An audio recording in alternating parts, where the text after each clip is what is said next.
اللہم صلی علی محمد وعلی آل محمد۔ آپ کا موقف ہے کہ بابوں نے قرآن مجید اور بخاری شریف کے ترجمے مقامی زبانوں میں نہیں کیے، لہٰذا ان کی اسلام کے لیے کوئی خدمات نہیں۔ تو عرض ہے کہ خلفائے راشدین کے دور میں اسلام عرب سے نکل کر عجم میں پہنچ گیا، اس لیے قرآن پاک پر اعراب بھی لگوائے گئے، لیکن کسی صحابی یا تابعی نے اپنی سرپرستی میں قرآن پاک کا ترجمہ عجم کی کسی زبان میں نہیں کیا۔ اگر مقامی زبان میں قرآن کا ترجمہ کرنا ہی اسلام کی خدمت ہے تو پھر صحابہ و تابعین بھی فارغ ہو گئے۔ بالکل جی، آپ کی بات بالکل درست ہے، اور ہم اس ناکام کوشش کو اپنے بزرگوں کو بچانے کے لیے جو آپ کر رہے ہیں، تحسین کی نظر سے دیکھتے ہیں کہ آپ نے ایک علمی پھکی دی ہے کہ اگر صوفیاء نے قرآن کا ترجمہ بخاری مسلم کا نہیں کیا تو صحابہ کرام نے اپنے زمانے میں قرآن کا ترجمہ نہیں کروایا، تو جب جرم ایک ہے تو دونوں کو آپ تخت مشق کیوں نہیں بناتے؟ تو اس کا جواب ہم آپ کو دیں گے۔ اچھا رکو ذرا، صبر کرو، جواب دیتے ہیں آپ کو۔ بات یہ ہے کہ اس وقت ہم دنیا کی سپر پاور تھے۔ جو بھی مسلمان ہوتا تھا یا مسلم امپائر میں داخل ہوتا تھا تو اس کی خواہش ہوتی تھی کہ عربی زبان سیکھی جائے، جس طرح آج ہماری خواہش ہوتی ہے کہ ہماری اولاد انگریزی زبان سیکھے دنیا میں کامیاب ہونے کے لیے، کیونکہ آج سپر پاور وہ ہیں۔ اس زمانے میں مسلمان سپر پاور تھے۔ آج بھی انگریزی زبان میں کئی الفاظ ایسے ہیں جو عربی سے گئے ہیں، مثلا میل، مائل جو انگریزی میں بنا 1.6 کلومیٹر جو ہوتا ہے، میل عربی زبان کا لفظ ہے، صحیح مسلم میں رپورٹ ہوا ہے۔ عرب میں میل یوز ہوتا تھا، انگریزی میں مائل بن گیا۔ پہلے ہم سپر پاور تھے، لوگ جب اسلام قبول کرتے تھے تو عربی زبان سیکھتے تھے۔ اسلام قبول کرنے کا مطلب یہ ہوتا تھا کہ اب آپ نے عربی زبان سیکھنی ہے، اسلام کی تعلیمات کو حاصل کرنا ہے۔ اس وقت یہ لینگویج والا جو بیریئر ہے ویسے ہی ختم ہو جاتا تھا جب لوگ عربی سیکھ لیتے تھے۔ اس کا ثبوت یہ ہے کہ امام بخاری رشیا کے رہنے والے ہیں، لیکن صحیح بخاری انہوں نے عربی میں لکھی ہے، تو عربی سیکھی ہے تو لکھی ہے نا بھائی۔ امام مسلم ایران کے رہنے والے تھے، نیشابور آج بھی جگہ ہے، فارسی تھی وہاں کی زبان، لیکن صحیح مسلم شریف عربی میں لکھی ہوئی ہے۔ اسی طریقے سے امام ترمذی اور امام ابو داؤد افغانستان کے رہنے والے تھے، کتابیں انہوں نے عربی زبان میں لکھی ہیں کیونکہ عربی سیکھ لی تھی۔ اس زمانے میں یہ ایشو نہیں تھا۔ اگر صحابہ کرام اور تابعین کا دور بھی 300-400 سال تک چلتا رہتا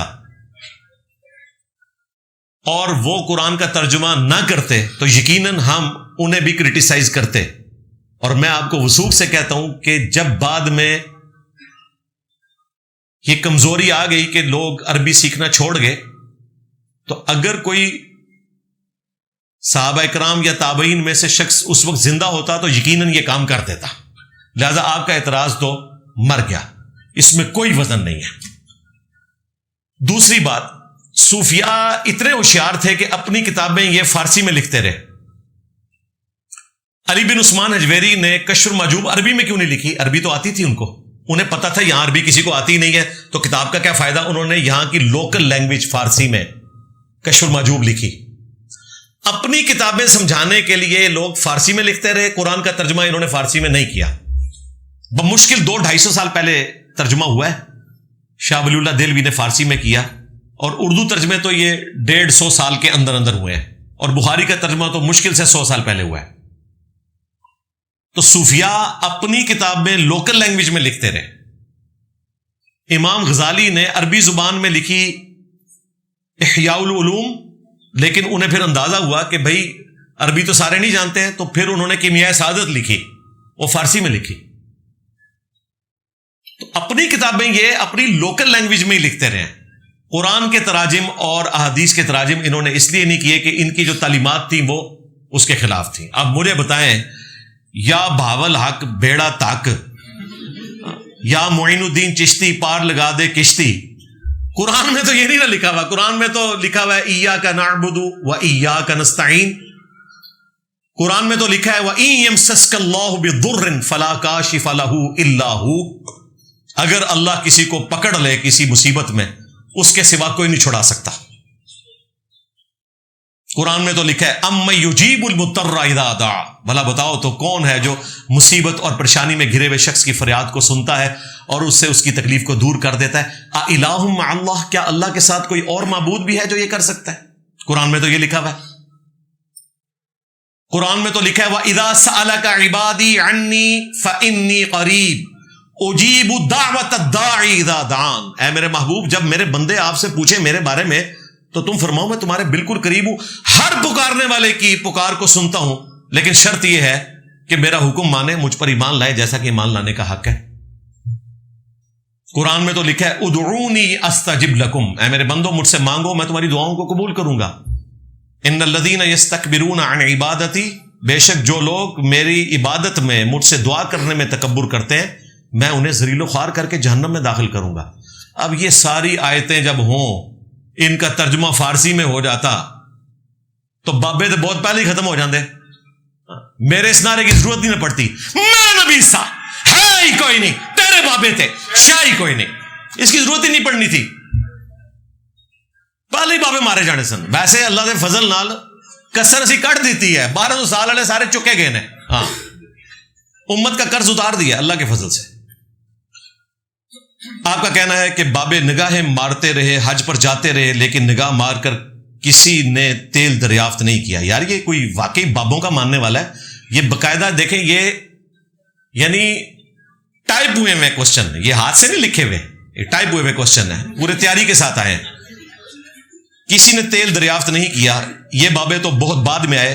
نبی صلی اللہ علیہ وآلہ وسلم اور صحابہ کرام نے ساری زندگی عرب کی سرزمین میں گزاری، تیل تو انہوں نے بھی دریافت نہیں کیا، بات تو صحیح ہے، ہاں۔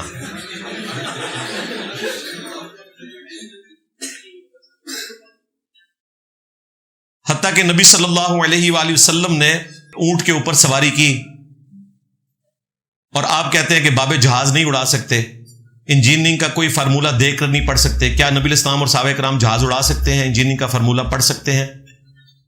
تو اس کے بارے میں آپ کا کیا خیال ہے؟ بات یہ ہے کہ آپ اپنے بابوں کو بچانے کی خاطر نبی الاسلام اور صحابہ کرام کی مثال دیتے ہیں، تو چونکہ یہ علم کی دنیا، ہم آپ کے اوپر 295 نہیں لگائیں گے۔ یہ آپ نے کوئی TLP کے امیر سے تو سوال نہیں پوچھا، ہم تو علمی سوال کا جواب علمی طریقے سے دیں گے۔ پہلی بات یہ ہے کہ مجھے بتائیں صحابہ کرام کا کہاں پر یہ دعویٰ ہے کہ جب ہم نگاہ مار کے دیکھتے ہیں تو ساتوں زمینوں تک دیکھ لیتے ہیں اور جب اوپر اٹھاتے ہیں تو عرش دیکھ لیتے ہیں؟ کسی صحابی کا کوئی دعویٰ ہے ایسا؟ اس کے الٹ ملتا ہے بخاری مسلم میں، جب اسامہ ابن زید نے ایک بندے کو کلمہ پڑھنے کے باوجود قتل کر دیا تھا تو نبی الاسلام نے کہا کہ اسامہ کیا تو نے اس کا دل چیر لیا تھا؟ انہوں نے کہا وہ اوپر اوپر سے پڑھ رہا تھا، تو نبی الاسلام نے کہا تو نے دل چیر لیا تھا، یعنی صحابہ کرام تو دل چیر کے نہیں دیکھ سکتے تھے۔ تمہارے بابوں کا دعویٰ ہے کہ غوث پوری کائنات کو اس طرح دیکھتا ہے جس طرح ہاتھ کی ہتھیلی کے اوپر رائی کا دانہ، تو بابوں سے پوچھیں گے کہ بھائی تمہیں تیل کیوں نہیں نظر آیا؟ حضرت ارامکو کمپنی نے 1944 میں تیل کا پہلا کنواں دریافت کیا سعودیہ کی سرزمین میں، اور سعودی عرب اتنا غریب ملک تھا اور اتنا امیر ملک بن گیا۔ حضرت ارامکو سے پہلے تمہارے حضرت کدھر تھے جو حج عمرے کے لیے جایا کرتے تھے؟ کیونکہ تمہارے حضرتوں کے دعوے ہیں کہ وہ مرید کرتے تھے نا جب کسی کو تو ساتوں زمینوں تک نظر آتا تھا اور اوپر دیکھتا تھا تو وہ عرش تک دیکھ لیتے تھے۔ تو بابوں سے پوچھیں گے کہ بھائی تمہیں تیل کیوں نہیں نظر آیا؟ صحابہ کرام کو تو یہ دعوے نہیں بھائی، نہ صحابہ کرام اڑتے تھے۔ صحیح مسلم میں حدیث ہے، بنو سلمہ ایک جگہ اکٹھے تھے، نبی الاسلام نے کہا کہ کیوں اکٹھے ہو؟ چوراہے پر تھے، تو انہوں نے کہا یا رسول اللہ دور سے آتے ہیں، نماز رہ جاتی ہے، تو ہم نے ارادہ کیا کہ ہم مدینہ شریف میں شفٹ ہو جائیں۔ تو آپ علیہ السلام نے فرمایا تم جتنے قدم چل کے آتے ہو نا تمہارے لیے اتنا ہی ثواب لکھا جاتا ہے۔ تو انہوں نے شہر مدینہ میں شفٹ ہونے کا ارادہ ترک کر کے دوبارہ گاؤں میں چلے گئے، اگرچہ ان کے لیے مشکل تھی کہ اتنا چل کے آنا پڑتا تھا۔ کسی صحابی کو یہ وہم بھی نہیں آیا کہ بعد میں غوث قطب ابدال تو اڑ کے آیا کریں گے مکے مدینے، تو ہم بھی اڑ کے آ جائیں، لو سامو۔ اور ان کو کہانی کرائی ہوئی ہے احمد بن حنبل نے اور عبد القادر جیلانی نے، پتہ نہیں ان کے متھے مارتے ہیں، انہوں نے کروائی ہے کہ جی بڑے سے بڑا غوث قطب ابدال کسی صحابی کے گھوڑے کے قدموں کی خاک کے برابر نہیں ہے۔ تو بھائی اگر برابر نہیں ہے تو صحابہ کرام کو تو نہ اڑنا آتا تھا نہ دل کا حال پتا تھا، تو ظاہر ہے انہوں نے کہیں یہ دعویٰ نہیں کیا کہ ہم انجینئرنگ کا فارمولہ پڑھ لیں گے۔ رہا نبی علیہ السلام کا معاملہ، تو ان کو تو اللہ نے منوانا تھا، نبی علیہ السلام کو جو بھی چیلنج دیا جاتا تھا اللہ تعالیٰ جب اس کو ایگزیکیوٹ کرنا چاہتا تھا تو کروا دیتا تھا. مثلا آپ سے جب سوال پوچھے گئے, نبی علیہ السلام کو جواب نہیں پتا تھا, تو اللہ تعالیٰ نے قرآن کی صورتیں نازل فرمائی. سورہ یوسف میں پورا واقعہ بیان کر دیا جو آپ صلی اللہ علیہ وآلہ وسلم سے کم از کم بھی 3500 سال پہلے کا واقعہ تھا, کہ کس طرح بنی اسرائیل جو ہیں وہ شام سے مصر پہنچ گئے. سٹارٹ ہی میں کہا کہ تم اور تمہاری قوم اس سے غافل تھے, ہم تمہیں بتاتے ہیں. پورا واقعہ بیان ہوا کہ یوسف علیہ السلام اس طرح قیدی بنا کے لائے گئے, پھر وہ بک گئے, عزیز مصر کے پاس پہنچے. اللہ تعالیٰ نے وہاں سے ان کو ایسی برکت دی کہ وہ وہاں کے آپ سمجھ لیں وزیر خزانہ بن گئے, اور پھر بنی اسرائیل وہاں پہ شفٹ ہو گئے. تو نبی علیہ السلام کو تو اللہ تعالیٰ ایجوکیٹ کرتا تھا. اگر اس زمانے میں اس قسم کا کوئی چیلنج کیا جاتا تو وہ یقیناً پورا ہو جانا تھا. لیکن تمہارے بابوں کا تو دعویٰ ہے کہ وہ سب کچھ جانتے ہیں. بھائی کائنات کے حقائق ان پہ کھل چکے ہیں, پوری کائنات کو وہ اس طرح دیکھتے ہیں جس طرح ہتھیلی پہ رائی کا دانہ. تو پھر بابوں سے تو پوچھیں گے بھائی ان کو تیل کیوں نہیں نظر آیا؟ سمجھ رہے ہیں نا آپ میری بات؟ تو یہ بابوں کے ماننے والوں کو بابے مروا کے گئے ہیں. اگر بابے اس قسم کے اوٹ پٹانگ دعوے نہ کرتے, آپ قصیدہ غوثیہ پڑھیں, عبد القادر جیلانی نے جو جو باتیں کی ہیں بقول ان کے, ہم تو کہتے ہیں کہ کوئی شخص جس کا ذہنی توازن برقرار ہو وہ اس طرح کی باتیں کر ہی نہیں سکتا. کہ قیامت تک جو صبح و شام آئیں گے وہ مجھے خبر دے کے جائیں گے کہ کیا ہونے والا ہے, میری اجازت سے سورج طلوع ہوگا اور غروب ہوگا, اور تمام اولیاء کی گردن پہ میرا پاؤں ہے. توبہ توبہ توبہ توبہ. یہ بات حضرت ابوبکر, عمر, عثمان و علی نے کبھی نہیں کی, جو واقعتاً اولیاء اللہ کے سردار ہیں. تمہارے تو یہ جعلی ہیں بنائے ہوئے. اور عبد القادر جیلانی نے تو اس پوسٹ پہ قبضہ کیا ہے. ان کے جو پیر صاحب ہیں جنید بغدادی, جو 4 واسطوں سے ان کے پیر ہیں, وہ تو کہتے ہیں کہ اولیاء کے سردار بایزید بستامی ہیں. اور آج جو ہیں وہ باپا جانی کے ماننے والے کہتے ہیں کہ اصل تو یہ ہے, اسی لیے وہ قادری کی بجائے اتاری لکھتے ہیں. تو جو نیا بابا آتا ہے نا اپنی نسبت ٹھوک کے بیچ میں چلا جاتا ہے. یہ قادری بھی عبد القادر جیلانی کی وجہ سے لکھا جاتا ہے, یہ اللہ تعالیٰ کی وجہ سے نہیں لکھا جاتا. آپ سمجھے کہ وہ قادر جو ہے وہ اللہ کی طرف منسوب ہے, یہ عبد القادر جیلانی کی وجہ سے. جس طرح آج کل باپا جانی کے ماننے والے اتاری لکھتے ہیں اپنے آپ کو. تو تمہارے بزرگوں کے دعوے تھے, تو ان سے پوچھیں گے کہ بھائی تیل کیوں نہیں دریافت ہوا؟ تم کہتے ہو جی بزرگوں نے نگاہ ماری اور انجن جو ہے وہ پٹری کے اوپر چھلانگے مارتا رہا اور آگے نہیں جاتا تھا. ہاں, پیر میرلی شاہ صاحب کے لیے کہتے ہیں کہ جی گولڈے میں وہ اسٹیشن نہیں بنتا تھا, تو انہوں نے نگاہ ماری تو انجن وہاں سے آگے نہیں چلتا تھا, پھر مجبوراً ان کو وہاں پہ اسٹیشن بنانا پڑا. یہ کہانی بنائی ہوئی ہے انہوں نے. حالانکہ پیر میرلی شاہ صاحب خود جب حج کے لیے گئے ہیں تو سٹیم انجن والی ٹرین میں بیٹھ کے کراچی تک گئے اور آگے سے وہ جہاز میں بیٹھ کے گئے. ظاہر پیدل جاتے, اڑ تو سکتے نہیں تھے, ہاں پیدل جاتے تو ان کو کئی مہینے لگ جاتے, تو سٹیم انجن میں بیٹھ کے گئے. تمہارے بزرگ صرف سٹیم انجن روکتے تھے, وہ بھی کوئی نہیں روکتے تھے. بزرگ سے تو دنیا خالی نہیں ہے نا, کٹو بزرگ انجن اگے کھلانے ہیں, جان چھوڑن تو بھی ساڈی بھی. جڑا بابا پائلٹ ہے اور اس نے دنیا میں سیکھا نہیں ہوا کسی سے, اس کو بٹھاتے ہیں کاک پٹ میں اور پیچھے سارے مرید اور اس کے سارے بابے بٹھاتے ہیں, آخرت میں جا کے لینڈ کریں گے. تو یہ ہم اعتراض اس لیے کرتے ہیں کہ تمہارے دعوے تھے, تم دعوے کرنا چھوڑ دو, ہم اعتراض ختم کر دیں گے. یہ 3 پرچیاں تھی جی, یہ آخری پرچی ہے, پھر باقیوں کی پرچیاں آ جائیں گی. یہ اسپیشل پرچیاں آئی ہوئی ہیں بھائی, یہ پرنٹ ہوئی ہوئی ہیں. آپ کا موقف ہے کہ چشتی رسول اللہ بریلویوں کا بنیادی عقیدہ ہے, تو اس ضمن میں عرض ہے کہ بنیادی عقیدہ تو وہ ہوتا ہے جس کے بغیر بندہ مسلک میں شامل ہی نہ ہو, یا اس مسلک میں شامل کرنے کے لیے ہر نئے آدمی کو کلمہ پڑھایا جاتا ہو. لیکن ایسا نہیں ہے. میں ابا اجداد سے بریلوی تھا, لیکن ہم نے کبھی چشتی رسول اللہ کے بارے میں سنا نہیں تھا. ظاہر تھانوی رسول اللہ کے بارے میں تو آپ نے سنا ہوگا نا, ان جھوٹ نہ ماری کہ بھی نہیں سی سنیا. ادو تیرے دماغ ہی نہیں آیا کہ میں انہوں نے پوچھا کہ دیوبندی تو تھانوی رسول اللہ نہیں پڑھتے, تو جو اس کا جواب ہے وہی میرا جواب ہوگا. البتہ اتنا ضرور کہوں گا کہ یہ ایک بونگی ہے, بونگی نہیں ہے سرکار, کفر ہے, ہاں بونگی ہے. غلام احمد قادیانی دجال کو تو دجال مانتے ہو, ادھر بھی کہہ دیا کرو بونگی ہے. وہ ہمارے جو ممدوح ہیں طارق جوید صاحب, وہ کہتے ہیں انجینئر کہتا ہے چشتی دجال, تھانوی دجال, تو اس طرح بزرگوں کے نام لیتا ہے. بھائی بزرگوں کے نام ہم خود سے نہیں لے رہے, آپ کے ماننے والے ان کے کلموں کا دفاع کر رہے ہیں. وہ دفاع چھوڑ دیں, ہم پیچھے ہٹ جائیں گے. دوسرا بخاری مسلم میں ہے کہ قیامت سے پہلے 30 جھوٹے دجال آئیں گے جو دعوی نبوت کریں گے. یہ بخاری مسلم دونوں میں ہے، اور ابو داؤد ترمذی میں آگے الفاظ ہیں انا خاتم النبیین لا نبی بعدی، میں خاتم النبیین ہوں، میرے بعد کوئی نبی نہیں آئے گا۔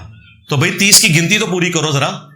مسلمہ کذاب، سجا جو عورت تھی، اس کے بعد اسود، یہ 3 تو سیدنا ابوبکر کے زمانے میں، اور ایک تو ان میں نبی الاسلام کے مبارک زمانے میں ظاہر ہو گیا۔ 3 کے بعد ان کی گنتی ختم ہو جاتی ہے۔ چوتھا غلام قادیانی کو کہتے ہیں، اور دوسری طرف آپ کو کہتے ہیں قیامت بالکل قریب ہے، اور باقی کتنے جے تو ہی نہ کدھر نکلا من جے 3 پورے کر کے 10 منوے گنتی پوری کرو۔ دوسرا آپ کا یہ کہنا کہ جی بنیادی عقیدہ نہیں، بنیادی عقیدہ ہم اس لیے کہتے ہیں، آپ قادیانیوں کے پاس جائیں نا، ان سے پوچھیں آپ کا بنیادی عقیدہ کیا ہے، وہ کبھی نہیں کہیں گے کہ غلام احمد قادیانی امتی نبی ہے، وہ کہیں گے بنیادی عقیدہ ہے عقیدہ توحید، وہ قبروں سے نہیں مانگتے، شرک نہیں کرتے۔ اس کے بعد وہ عقیدہ رسالت کا ذکر کریں گے اور کہیں گے کہ آخری نبی محمد رسول اللہ صلی اللہ علیہ وآلہ وسلم، عقیدہ آخرت کا ذکر کریں گے، قرآن کو کہیں گے محفوظ ہے۔ جب آپ ان سے مذہب پوچھیں گے وہ کہیں گے ہم سنی ہیں۔ مزید ڈیپ ٹیک کریں گے تو اللہ معافی دے انفینے ہو، ہاں نماز بغیر ولیدین کے پڑھتے ہیں، حنفی بریلوی، حنفی دیوبندی، حنفی قادیانی، تھوڑے برا نے۔ اچھا، وہ کہیں اس چیز کو ذکر ہی نہیں کریں گے بنیادی عقائد میں، وہ تو آپ جب ساتھ لگیں گے تو پتہ چلے گا، وہ بھی نہیں ذکر کرتے۔ بنیادی عقیدہ ہم اس لیے کہہ رہے ہیں کہ اس کے پیچھے تم لوگوں نے مناظرے لڑ کے اپنے بزرگوں کا دفاع کیا ہے، تو جب دفاع کرتے ہو تو بنیادی عقیدہ ہے، اس وجہ سے کہ کلمہ بنیاد ہی ہوتا ہے۔ اگر چشتی رسول اللہ کوئی نہ بھی پڑھوائے، جب اس کلمے کا دفاع کرے گا گویا محمد رسول اللہ کے ساتھ اس نے کسی اور دجال کو شریک کر لیا۔ جس طرح کہ غلام قادیانی کے ماننے والے بھی لا الہ الا اللہ محمد رسول اللہ پڑھتے ہیں لیکن ساتھ امتی نبی کا عقیدہ رکھتے ہیں، اور اس دجال کو امتی نبی مان کر اس کا دفاع کرتے ہیں، جس طرح وہ کفر میں چلے جاتے ہیں، تم لوگ بھی چشتی رسول اللہ اور تھانوی رسول اللہ کا دفاع کر کے اپنے لیے کفر کماتے ہو۔ یہ مسئلہ ہے، بنیادی عقیدہ اس لیے ہے۔ تو یہ اپنے بڑوں کو بتاؤ نا کہ انہوں نے پچھلے 100 سال سے تھانوی صاحب کو نیزے کی نوک پہ کیوں رکھا ہوا ہے تھانوی رسول اللہ کے اوپر؟ بتاؤ نا کہ کوئی دیوبندی تھانوی رسول اللہ تو پڑھواتا نہیں، وہ کہتے ہیں پڑھواتا نہیں لیکن اس کا دفاع کرتے ہیں، تو تسی نہیں کرتے؟ مفتی انیف قریشی نے دفاع نہیں کیا ہوا، چھوٹو نے دفاع نہیں کیا ہوا، لاہور والے سبحان اللہ پڑھیے پیچھے بیٹھ کے، پیر میر علی شاہ صاحب نے معرفت کی بات کہہ کے دفاع نہیں کیا ہوا، اعلیٰ حضرت کے پیر نے سبع سنابل کے اندر دفاع نہیں کیا، اور اعلیٰ حضرت نے اس کتاب کی تعریف نہیں کی ہوئی کیا؟ اشرف تھانوی نے چشتی رسول اللہ کا دفاع نہیں کیا ہوا السنت الجلیہ کے اندر؟ میں کافی دفعہ بول چکا ہوں، جب آپ کلمے کا دفاع کر رہے ہو تو چونکہ کلمہ خود بنیادی چیز ہے، اب آپ کو بنیادی کہنے کی ضرورت نہیں ہے، خود بخود وہ بنیادی چیز بن گئی۔ آپ کی تو ڈیفینیشن ہی بعد میں آپ کو چینج کرنی پڑی ہے، اسلام کی ڈیفینیشن 74 کے آئین میں کلمہ تو ہے لا الہ الا اللہ محمد رسول اللہ، آپ بریکٹ میں خود سے کہتے ہیں کہ محمد اللہ کے آخری نبی اور رسول ہیں، قرآن اور حدیث کے اندر ان الفاظ کے ساتھ کلمہ تو نہیں رپورٹ ہوا لیکن بنیادی عقیدہ ہے ختم نبوت۔ قرآن کے کسی ایک عقیدے کا انکار بھی کفر ہے، تو چونکہ ختم نبوت کی آیت موجود ہے لہٰذا اس کو ہم نے اس کلمے کے ساتھ جوڑ کر اسلام کی ڈیفینیشن میں داخل کیا، کیونکہ قادیانیوں نے ایک مسئلہ کھڑا کیا تھا۔ قادیانیوں نے جب تک یہ فتنہ کھڑا نہیں کیا تھا تو لا الہ الا اللہ محمد رسول اللہ کہنا کافی تھا، لیکن جب ہم آج کی ڈیٹ میں لا الہ الا اللہ محمد رسول اللہ پڑھواتے ہیں تو ساتھ ختم نبوت کو بھی منوانا پڑتا ہے، کیونکہ فتنہ آ گیا ہوا ہے نا۔ پہلے تو نہیں تھے ہم یہ کہتے۔ کس حدیث میں اور آیت میں لکھا ہوا ہے کہ آپ اسلام میں داخل کرتے وقت یہ جملے ساتھ کہلوائیں؟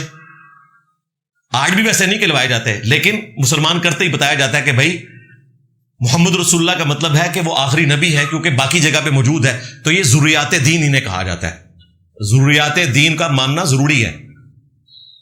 تو چونکہ آپ چشتی رسول اللہ تھانوی رسول اللہ کا دفاع کرتے رہے لہٰذا یہ آپ کے نزدیک ضروریات دین ہی ہیں۔ آپ اس کو کفر کہیں، ان کے لکھنے والوں کو ان کی چاچیوں کا بھی ذکر کریں کیا ہے، ان کی بیعت کا کیا بنا، ان کے نکاح قائم تھے یا نہیں قائم تھے، اس سے حرام کی کمائیاں کمانے والوں کا کیا بنا، یہ سارا کچھ کلیئر کریں، میں آپ کے ساتھ ہوں۔ بالکل، میں نے تو ٹی ایل پی والوں کو بھی کہا ہے آپ ختم نبوت پہ کام کریں، ہم آپ کے ساتھ ہیں، لیکن آپ نے ابھی تک ختم نبوت پہ کام ہی نہیں شروع کیا، آپ تو اینٹی قادیانی کام کر رہے ہیں۔ ختم نبوت کا مطلب یہ ہے کہ نہ غلام احمد قادیانی دجال بچے گا، نہ کوئی چشتی دجال، نہ کوئی تھانوی دجال، بقول ان کے، کیونکہ ان کا کہنا ہے کہ انہوں نے معرفت کی بات کے اوپر یہ کلمات پڑھائے ہیں، اصل میں پیچھے کنسیپٹ وہی تھا۔ پیچھے کہنا نا پیچھے ایسی پیچھے میں کر لیا تھوڑا اللہ دے فضل دا میں نبی سا ہے ہی کوئی نہیں, تیرے بابے تھے شاہی کوئی نہیں. جتنے پیچھے سے نا چھپے سارے سامنے آ گئے نے, پتہ لگ گیا تھا انہوں چگے لے گئے سارے دے. میرا بچپن کا دوست بدکار ہے, بہت سمجھانے کے باوجود بھی اس کو سمجھ نہیں آتی. کیا اس سے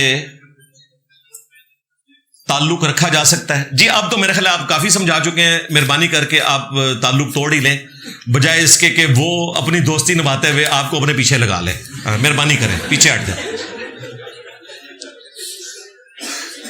اگر مرنے کے بعد کوئی نبی یا ولی مدد نہیں کر سکتا تو حضرت موسیٰ علیہ السلام نے معراج النبی صلی اللہ علیہ وآلہ وسلم پر نمازوں کو کم کروانے میں ہمارے نبی کی مدد کیسے کی؟ یعنی آپ یہ کہنا چاہ رہے ہیں کہ ہمارے نبی کے مشکل کشا حضرت موسیٰ ہیں, یہ کہنا چاہ رہے ہیں نا؟ یہ لکھیں کہ ہمارے نبی کے مشکل کشا حضرت موسیٰ ہیں. جرت کریں یہ کہنے کی, پھر یہ سوچیں گے انہوں نے مشورہ دیا. بھائی دوسرا, وہ فزیکلی سامنے موجود تھے. اگر حضرت موسیٰ علیہ السلام آپ کو دنیا میں نظر آئے سامنے اور آپ کو کوئی مشورہ دے تو لیں ضرور, لیکن ایک دفعہ آپ نے لا حول ولا قوت الا باللہ پڑھ لینا ہے کہ وہ موسیٰ علیہ السلام ہے یا شیطان جو ہے وہ جھوٹ بول رہا ہے. شکل تو نہیں اڈاپٹ کر سکتا, جھوٹ بول سکتا ہے. غلام احمد قادیانی دجال نے جھوٹ بولا ہے میں ذل محمد ہوں, جھوٹ بول سکتا ہے. بیداری میں جھوٹ بول کے گئے ہیں لوگ. تو یہ بڑا پرانا بہانہ بریلویوں کا, یہ میں اور شیعہ بھی جی وہ حضرت موسیٰ نے مدد, کون سی مدد کی بھائی؟ مشورہ دیا اور وہ بھی سامنے آئے ہوئے تھے. یہ ہوا کہ نبی اسلام قبر پہ گئے اور جا کے ان سے کہا کہ یا موسیٰ المدد, میری مدد فرمائیں, مجھے مشورہ دیں. پھر وہ قبر سے باہر نکلے اور انہوں نے مدد فرمائی. اللہ سے ڈر جاؤ یار, اب کامن سینس تو یوز کیا کرو سوال لکھتے وقت. یہ کل مجھے میرے بریلوی دوست نے سوال کیا تھا, اس کو کہیں کہ آپ کے جو بریلوی استاد ہیں انجینئر صاحب, ہاں باباؤں کے بابا, ہاں بالکل, انہوں نے جواب دے دیا ہے, نقد جواب دے دیا. میرے والد صاحب نے گھر کا خرچہ بند کیا ہے, وہ کہتے ہیں کہ میں نے عمرے پر جانا ہے, کیا ایسی صورت میں عمرہ ہو جائے گا؟ کوئی عمرہ نہیں ہوگا جی. جہنم میں جانے کا سبب پیدا کریں گے. عمرے پہ حج پہ اس نے جانا ہے جو اپنے لیے زیادہ راہ رکھتا ہو, جو استطاعت رکھتا ہو. قرآن میں اللہ تعالیٰ نے فرمایا سورہ آل عمران کے اندر کہ جو اللہ کی راہ میں استطاعت رکھتا ہے وہ بیت اللہ کا آ کے حج کرے گا, جو استطاعت نہیں رکھتا وہ نہیں جائے گا. علماء کرام سے دلیل مانگنا یا ریفرنس مانگنا گستاخی ہے. علماء کرام کہتے ہیں کہ ہر کام پر دلیل دینا ضروری نہیں ہے. ظاہر ہے علماء کرام جو بچوں کے ساتھ مدرسے میں کرتے ہیں, دلیل کہاں سے دیں آپ کو؟ تو اس لیے وہ کہہ رہے ہیں.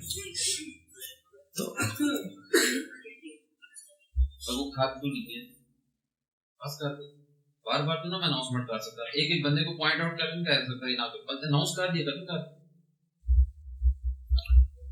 تو علماء کے پھر چندے بند کریں اور ان کو کہیں کہ آپ نے دلیل نہیں مانگنی ہے چندے بند کرنے کی. کیا ہے؟ اسی طریقے سے علماء کرام کی تنخواہ بھی بند کریں, ان کا کہیں آپ نے دلیل نہیں مانگنی. تو آپ کو دیکھیں امام مسیح کی تنخواہ کے حلال ہونے کے دلائل یہ بیان کریں گے.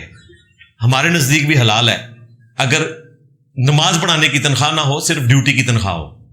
لیکن ان کو کہ ہم نے دلیل نہیں آپ سے مانگنی. دلیل کے بغیر کیسے چلنا ہے؟ قرآن تو دلیل کے اوپر بات کرتا ہے, اپنے مخالف کو بھی کہتا ہے دلیل لے کر آؤ.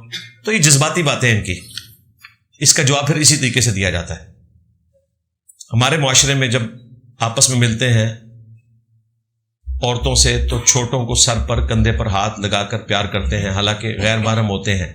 جہاں پہ تو فطرے کا اندیشہ وہاں تو آپ بچیں, لیکن جہاں کوئی فطرے کا اندیشہ نہیں, بہت بوڑھی کوئی عورت ہے اور نامحرم ہے آپ کے لیے, تو وہ تو سورۃ النور میں تو ان کے لیے پردہ بھی اللہ تعالیٰ نے ایگزیمپٹ کر دیا, تو وہ معاملہ ایک الگ ہے. باقی آپ کی بات درست ہے, یہ کزنس کے ساتھ اس طرح کا ہاتھ ملانا نامحرم کا یہ بالکل حرام ہے. جب ہم کسی بھی مسجد میں نماز ادا کرتے ہیں تو امام جو طریقہ اختیار کر رہا ہو تو وہی کیا کریں, رفع الیدین کے ساتھ نماز ادا کریں. جی آپ نے امام کو نہیں فالو کرنا, آپ نے اس امام کو فالو کرنا ہے جس کی قبر مدینے میں ہے صلی اللہ علیہ وآلہ وسلم. کیونکہ یہ جو آپ کا حنفی امام ہے نا, یہ امام کعبہ کو خود کوئی نہیں فالو کرتا. یہ حج اور عمرے پہ جاتے ہیں, کبھی کسی حنفی نے رفع الیدین شروع نہیں کیا, اور آپ کو یہ مشورہ دیتے ہیں کہ آپ ہمارے پیچھے رفع الیدین چھوڑ دیں, آپ نے امام کو فالو کرنا ہے. اس کا مطلب ہے کہ انہیں اس مسئلے کا پتہ ہے. امام کو فالو کرنا یہ ہے کہ آپ نے امام سے پہلے تکبیرات انتقال نہیں کرنی. ایک رکن سے دوسرے رکن میں منتقل ہونے کے لیے جو تکبیر کہی جاتی ہے نا, اور پریکٹیکلی آپ نے پوسچر اڈاپٹ کرنا ہوتا ہے، وہ امام سے پہلے نہیں کرنا. وہ بخاری مسلم میں حدیث ہے، جو امام سے پہلے رکوع سے سر اٹھا لے وہ اس بات سے نہیں ڈرتا کہ اللہ تعالیٰ اس کے سر کو گدھے کے سر سے بدل دے. تو آپ نے کوئی ایکٹیویٹی ایسی پرفارم نہیں کرنی جو امام سے پہلے ہو جائے اس ترتیب میں، یہ منع ہے. ورنہ تو کل کو آپ کہیں گے کہ امام نے پگڑی باندھی ہوئی ہے میں بھی پگڑی باندھوں گا، اور امام اگر ٹوپی میں ہے تو میں پگڑی بھی اتار کے ٹوپی پہن لوں گا. آپ نے سنت کے مطابق نماز ادا کرنی. اس کا ثبوت صحیح بخاری میں حضرت ابو ہریرہ کو نبی علیہ السلام نے فرمایا تھا، 694 نمبر حدیث ہے، ان قریب ایسے امام آئیں گے جو تمہیں غلط نمازیں پڑھائیں گے، تم ان کے پیچھے نماز پڑھ لینا، ان کی غلطی کا وبال ان پر ہوگا. آپ نے یہ نہیں فرمایا تم بھی غلط نماز پڑھ لینا اور تمہاری غلطی کا وبال ان پر ہوگا، نہیں، کہا ان کی غلطی کا وبال ان پر ہوگا، تم نے نماز ٹھیک پڑھنی ہے. اکثر کسٹمر کو بتانا پڑتا ہے کہ ہماری اپنی قیمت خرید اتنی نہیں ہے، قیمت خرید کم ہوتی ہے، یعنی جھوٹ بولتے ہیں. یعنی یہ کہنا چاہ رہے ہیں تو جھوٹ کیا؟ بخاری میں حدیث ہے اگر کوئی سچی قسم کھا کر بھی مال بیچے گا نا تو برکت اٹھ جائے گی، تو جھوٹی تو ویسے ہی غلط ہے. کیا دین اسلام کے مطابق اکیلے پن میں زندگی گزارنا، یعنی یہ مجرد کہہ رہے ہیں غیر شادی؟ میرے خیال آج ہم اس ٹاپک کو ڈسکس کر چکے ہیں. اگر آپ گزار سکتے ہیں تو گزاریں، لیکن یہ کوئی پسندیدہ نہیں ہے، خلاف سنت ہے. اسلام جو ہے وہ خاندانی نظام میں بلیو کرتا ہے. اور دیکھیں جن بزرگان دین کا یہ آپ کو حوالہ دیتے ہیں، چلیں آج نئی بات لے جائیں. یہ کہتے ہیں جی ہمارے اولیاء جو ہے نا ان کو ہم بزرگ اس لیے کلیم کرتے ہیں کہ وہ چھوٹی چھوٹی سنت پہ بھی عمل کرتے تھے. یہ آپ کو بتاتے ہیں، کہتے کرامتیں چھوڑے، چھوٹی چھوٹی سنت پہ عمل کرنے والے تھے. اور حال ان کا پتہ کیا ہے؟ علی بن عثمان حجویری ایک دفعہ شادی کی اپنی بیوی کے ساتھ، نہیں ان کی بن سکی، خود کشف مجموع میں لکھ کے گئے ہیں، میں نے نہیں گن پوائنٹ پہ انہیں کہا کہ آپ لکھیں. علیحدگی ہوگی، کہتے ہیں اس کے بعد میں نے زندگی بھر یہ دوبارہ غلطی نہیں کی کہ میں شادی کروں. علی بن عثمان حجویری جن کو یہ داتا صاحب کہتے ہیں اور کہتے ہیں کہ عبد القادر جیلانی کہتے تھے اگر میرے زمانے میں ہوتے تو میں ان کا مرید ہوتا، پوری زندگی بغیر بیوی کے گزار دی. اب مجھے بتائیں اتنی بڑی سنت جس کے بارے میں بخاری مسلم میں حدیث ہے، جس نے میری نکاح والی سنت کے اسپیسیفکلی نبی علیہ السلام نے اس کو، اور ساتھ دو اور چیزیں تھیں لیکن نکاح کو اسپیسیفک ذکر کیا، من رغب عن سنتی فلیس منی، جس نے میری اس سنت سے منہ پھیرا اس کا مجھ سے کوئی تعلق نہیں. تو میں اب ان کے ماننے والوں سے پوچھوں گا کہ ایک شادی اور وہ بھی فوراً طلاق ہوگی، پوری زندگی جو مجرد گزاری آپ کے حضرت جی نے، تو یہ کون سی سنت پہ انہوں نے عمل کیا؟ جو تو چھوٹی چھوٹی سنتوں پہ عمل کرتے تھے، بڑی بڑی چھوڑ دیتے سن، اور بھی کو ریزن کرتے ہیں. ہاں انہوں نے لکھا ہے میں انفی ہوں. تو یہ چھوٹی چھوٹی سنتوں پہ عمل کرتے ہیں، بڑی بڑی سنتیں چھوڑ دیتے ہیں، بڑے بڑے فرائض بھی چھوڑ دیتے ہیں. باپا جانی کو دیکھ لیں، وہ چھوٹی چھوٹی سنتوں پہ عمل کرتے ہیں، رفع الیدین چھوڑ دیتے ہیں، بڑی سنتوں میں نہیں عمل کرنا. اگر کوئی چیز انسان کے حق میں بہتر نہ ہو تو کیا خدا بھی تقدیر کو بدل کر اس چیز کو انسان کے حق میں نہیں کر سکتا؟ اللہ تعالیٰ کر سکتا ہے، کیوں نہیں کر سکتا؟ لیکن اللہ تعالیٰ آپ کی ڈکٹیشن کا پابند نہیں ہے. دعا کرنے کا رائٹ ہے آپ کے پاس، دیٹس آل. کر وہ سکتا ہے. اور ایسا نہ ہو کہ آپ وہ کچھ مانگ رہے ہوں کہ جو وقتی طور پہ آپ کو لگ رہا ہے کہ یہ بہت اچھا ہے. جو سورۃ البقرہ میں آیا کہ بعض اوقات کسی چیز میں تم خیر تصور کر رہے ہوتے ہو، اس میں شر تمہارے لیے چھپا ہوتا ہے، اور بعض اوقات کسی چیز سے کراہت محسوس کر رہے ہوتے ہو، اس میں تمہارے لیے خیر چھپا ہوتا ہے. اللہ جانتا ہے، تم نہیں جانتے. تو یہ نہ ہو کہ اپنے ہاتھوں سے اپنی تباہی کا آپ کوئی انتظام کر لیں. یعنی کہ لو میرج، ہمارے پاس اکیڈمی میں 90% جو نکاح طلاق کے مسائل کے لیے فون آتے ہیں نا، یعنی کہ شادی کے بعد طلاق کے لیے کہ جی بتائیں جی یہ طلاق ہوگی ہے کہ نہیں ہے، میں جان چھوڑانا چاہتی ہوں یا چاہتا ہوں، 90% لو میرج والے ہوتے ہیں، اور لب نہیں پھرتے جی پھر لو میرج نو. تو اس لیے دعا کریں اور اللہ تعالیٰ سے بہتری کا سوال کریں، عافیت کا سوال کریں. کیا ہم دنیاوی چیزوں کو جنت اور جہنم سے تشبیہ دے سکتے ہیں؟ مثلاً کیا اس میں کوئی مثال لکھتے تو پھر میں ہاں ٹھیک ہے سمجھانے کے لیے، گویا کہ جنت، تو اس سے کوئی کفر اسلام کا مسئلہ نہیں ہوتا. اس طرح کی مثالیں تو قرآن میں بھی اللہ تعالیٰ نے دی ہیں. جنت کے حوالے سے جو کچھ قرآن میں ذکر ہوا ہے، ظاہر ہے وہ دنیاوی مثالوں کے ذریعے کیا گیا نا. تو سمجھانے کی حد تک بات درست ہے. ایون عربی زبان میں تو بعض اوقات ایسے الفاظ بولے جاتے ہیں جیسے کہ بخاری میں حدیث ہے کہ سفر عذاب کا ٹکڑا ہے, جیسے ہی کام پورا ہو فوراً گھر واپس آ جاؤ. تو نبی اسلام نے کہا یہ سفر جو ہے یہ عذاب کا ٹکڑا ہے, یعنی اس میں پھر الفاظ ہے کہ کھانا پینا اور یہ آرام تمہارا چھڑوا دیتا ہے. آج بھی یہ ویلڈ ہے اسی طریقے سے. تو عذاب سے اس کو تشبیہ دی گئی سمجھانے کے لیے. کیا میت کو غسل دینے کے بعد اسی کپڑوں میں جنازہ پڑھا جا سکتا ہے؟ بھائی چھینٹے پڑ جاتے ہیں, بعض اوقات کپڑے ناپاک ہو جاتے ہیں, اس لیے کہا جاتا ہے کہ آپ ایٹ لیسٹ کپڑے چینج کر لیں. وہ جو بات ہے نا کہ غسل کرنا واجب ہو جاتا ہے, تو وہ بات ویلڈ نہیں ہے. کیا کسی زندہ چیز, جانور یا انسان کا ہاتھ سے تصویر بنانا جائز ہے؟ تصویر بنانے سے گریز کریں, صرف کیمرے کی تصویر جو اوریجنل ہے, جس میں تصویر بگاڑی نہیں جاتی, وہی درست ہے. نماز میں رکعت یا سجدہ بھول جائے تو سجدہ صاف کرنا ہوگا؟ رکعت یا سجدہ بھولنے سے سجدہ صاف نہیں ہوگا, وہ نماز ہی دوبارہ پڑھنی ہوگی. اور اگر آپ کو پتہ چل گیا تو سجدہ آپ کو وہ کرنا ہوگا جو رکعت کا آپ کا سجدہ رہ گیا ہے. ہر رکعت میں 2 سجدے اور 1 رکوع, یہ فرض ہے. قیام بھی فرض ہے. فرض چھوڑنے سے سجدہ صاحب ادا کرنے سے آپ کا معاملہ حل نہیں ہوگا. آپ کو رکعت پوری پڑھنی پڑے گی, اس کے بعد سجدہ صاحب کریں گے تو پھر درست ہے. سجدہ صاحب کے 5 طریقے اور مسائل پہ ویڈیو ریکارڈ ہے. آپ کہتے ہیں کہ سنگیت اپنے آپ میں حرام نہیں, یعنی گانا, لیکن صحیح بخاری میں نبی اسلام نے زنا, شراب, ریشم کا ذکر کیا ہے. اس کے اوپر میں نے تفصیلاً گفتگو کی ہوئی ہے. بھائی اس قسم کی چیزیں تو حرام ہیں جو صحیح بخاری میں بیان ہوئی ہے. گانا جو ہے وہ بھی بخاری میں ذکر ہوا ہے, جو شادی کے موقع پر گایا جاتا ہے, وہ ایک الگ چیز ہے. قبرستان کے باہر سے گزرتے ہوئے جو سلام کہتے ہیں وہ کہاں لکھا ہوا ہے؟ السلام علیکم یا اہل القبور. یہ جامعہ ترمذی میں ہے اور یہ روایت کمزور ہے. جو مضبوط روایت ہے وہ صحیح مسلم میں ہے. السلام علیکم اہل الدیار من المؤمنین والمسلمین وَإِنَّا إِن شَاءَ اللَّهُ بِكُمْ لَلَاحِقُونَ نَسْأَلُ اللَّهَ لَنَا وَلَكُمُ الْعَافِيَةَ. یہ دعا پڑھیں. یہ ریسرچ پیپر نمبر 1 میں رسول اللہ کی آخری وصیت ہے, اس میں لکھی ہوئی ہے. آپ کی کریڈٹ کارڈ والی ویڈیو دیکھنے کے بعد میں نے اپنے کارڈ بند کروا دیے, لیکن فیصل بینک اسلامک اور وہ بھی کارڈ دیتے ہیں.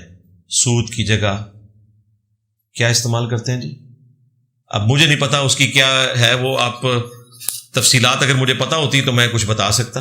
اسلامک بینک والے اگر کریڈٹ کارڈ والا کو معاملہ کر رہے ہیں اور اس کے اگینسٹ پیسے کے بدلے اگر آپ سے پیسہ ڈیمانڈ کر رہے ہیں تو وہ بھی غلط ہی ہوگا. یہ بات ظاہر ہے کہ ہماری حکومت صحیح ڈیموکریسی کے حساب سے نہیں بنتی, تو کیا اس سسٹم کے خلاف کھڑا ہوا جا سکتا ہے جس کی وجہ سے ووٹ کے تحت حکومت نہیں آتی؟ تو کھڑے ہوں گے, کس نے روکا ہوا ہے؟ ہم کھڑے ایران کے ساتھ ہیں اور بیٹھے امریکہ کے ساتھ ہیں. ہم کھڑے جمہوریت کے ساتھ ہیں اور بیٹھے اسٹیبلشمنٹ کے ساتھ ہیں. اور جب اسٹیبلشمنٹ فارغ کر دیتی ہے پھر ہم عوام کے ساتھ کھڑے ہو جاتے ہیں اور پھر لوگوں کو یہ کہانی کرواتے ہیں کہ ہم عوام کی جنگ لڑ رہے ہیں. سب کہانی باز نے. تاریخ ہمیں بتاتی ہے کہ ہر اچھے شخص کے مرنے پر اس کے نام پر فرقہ بن جاتا ہے. نہیں, بالکل جھوٹ ہے. کہیں آپ کے نام پر بھی نہ بن جائے. بالکل آپ نے جھوٹ بولا. مولانا مودودی کے نام پہ کون سا فرقہ بنا ہے بتائیں؟ فرقوں کے اوپر ایسی کاری ضرب لگائی ہے کہ مودودی صاحب کے بعد یہ فکر عام ہوئی کہ فرقے نہیں ہونے چاہیے. جماعت اسلامی تو ایک جماعت ہے, کوئی فرقہ نہیں ہے.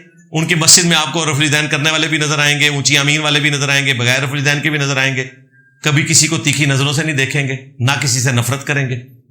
تو مودودی صاحب نے آپ کے بزرگوں کی ایسی مٹی پلید کی ہے ہر فیلڈ میں کہ آپ کے بزرگ تو انڈیا کے شہروں کے ناموں کے اوپر 2 فرقے بنا گئے, بریلی اور دیوبند. مودودی صاحب کے اوپر کوئی فرقہ نہیں بنا. آلموسٹ 50 سال ہونے کے قریب ہے. 1979 میں ان کی ڈیتھ ہوئی ہے, آج ہے 27 جولائی 2025. کوئی فرقہ ان کے نام پہ نہیں بنا. آپ کے بزرگ کہا کرتے تھے مودودی دعوے نبوت کر کے مرے گا. یہ گل یہ نا مجھے بھی دیتے رہتے ہیں. تو مودودی صاحب نے اس کے جواب میں پتہ کیا کہا کہ میں بغیر دعوی نبوت کیے دنیا سے جاؤں گا اور مر کے ان کو جواب دوں گا. آج مودودی صاحب کو فوت ہوئے 50 سال تقریباً ہونے والے ہیں. کسی نے توبہ نہیں کی, اتنا بڑا الزام لگایا کہ دعوی نبوت کر کے مرے گا. حتیٰ کہ ختم نبوت کے حوالے سے تحریک کی 50s میں انہوں نے شروع کی تھی, جس کا انجام 1974 میں قادیانیوں کو کافر قرار دینے کے اوپر ہوا. قادیانی مسئلہ کتاب لکھی تھی مودودی صاحب نے, جس کی وجہ سے انہیں سزائے موت ہو گئی تھی. وہ تو بعد میں پھر صدر پاکستان نے معاف کر دیا. اللہ تعالیٰ نے ان کی زندگی لکھی ہوئی تھی, اللہ نے ان کو بچا لیا. باقی انہوں نے تو موت کو گلے لگا لیا تھا, اور یہ ان پہ یہ بلیم کرتے تھے یہ دعوی نبوت کر کے مرے گا. تمہارے بزرگوں کی مٹی پلید کر کے فوت ہوئے اللہ کے فضل سے. آج تک مٹی پلید ہو رہی ہے تمہارے بزرگوں کی, کسی کو توفیق نہیں ہوئی. اچھا میرے اوپر یہ الزام لگاتے ہیں تو یہ سمجھتے ہیں میں مودودی صاحب کی طرح پیسے مزاج کا بندہ ہوں تو میں بھی یہی جواب دوں گا. نہ, میں تو یہ جواب ہی نہیں دوں گا. میں جواب دوں گا میں نبی سا ہے ہی کوئی نہیں, تیرے بابے تے شاہ ہی کوئی نہیں. میں چک چھڑن تھوڑے سارے بابے, چشتی دجال, تھانوی دجال, شبلی دجال, اتنا تھوڑا زخم میں چھلیا ہے, تھوڑا کینسر بنا کے رکھتا ہے. اے لیسن مودودی صاحب دے کہ انجینئر صاحب بھی کہیں کہ میں مر کے بغیر دعوی نبوت کیے ہوئے دنیا سے جا کے جواب دے گا. میں پوڑ کے رکھ دیں گا. ہاں تسی سمجھے کیا منو. ہاں اے اس چیز دے لیسن. اسی تو کہتے ہیں مودودی سے بڑا فتنہ ہے. مجھے کہتے ہیں مرزا جونیئر ہو, میں کہ نہ پائی میں مرزا سینئر ہاں. ہاں مرزا سینئر ہوا ہے جنہیں نہ مرزا جونیئر دجال چھوڑیا تے نہ کوئی چشتی دجال نہ کوئی تھانوی دجال. ہر ایک نے چک کے رکھتا ہے. ایک رجز نے تمہارے بزرگوں کی ہڈیاں لا کے رکھ دی ہیں, کیونکہ جسم تو سلامت نہیں ہے, ہڈی ہیں قبروں کے اندر اگر بچی ہوئی ہے تو. چلے میں آپ کو ایک مزے کی بات سناتا ہوں. یہ ایک ہفتہ پہلے نا ہمارے یہاں پہ سلمان پارس ایک مزار ہے, اس کے ساتھ نا قبرستان ایک چھوٹا سا بنا ہوا ہے. لوگ نا بڑے اعزاز کے لیے وہاں دفن ہوتے ہیں کہ بزرگوں کے ساتھ دفن ہو گے تو بخشش ہو جائے گی. وہ ساتھ بھی چھوٹے چھوٹے مزار بننے شروع ہو گئے. پچھلے دنوں وہاں سے وہ پانی کا نالا جو بہتا ہے نا, اس کی وجہ سے وہ اتنی زیادہ سیجل ہوئی کہ وہ قبرستان کا کچھ حصہ جو ہے نا وہ نالے میں گر گیا, کوئی 8-9 فٹ نیچے, اور قبر پوری کی پوری ایک نیچے آگے گر گئی. یہاں انہوں نے پبلک میں مشہور کر دیا جی کہ جی لاش بالکل سلامت نکلی.